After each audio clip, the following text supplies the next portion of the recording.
in northwestern Wisconsin until 4:30 p.m. At 4:06 p.m., a severe thunderstorm was located 6 miles south of Balsam Lake, or 35 miles north of River Falls, moving south at 10 miles per hour. Expected hazards include ping pong ball size hail and 60 mile per hour wind gusts. This is a radar indicator. Probably should have had this on. The following impacts are expected. People and animals outdoors will be injured. Expect hail damage to roofs, siding, windows, and vehicles.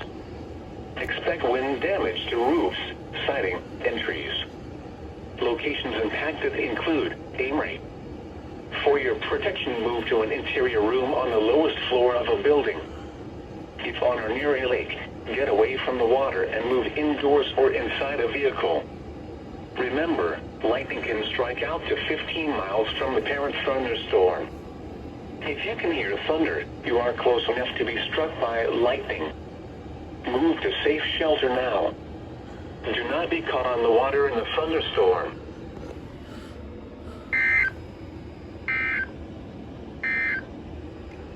This is weather radio station KEC65 Minneapolis, St. Paul. On a frequency of 160.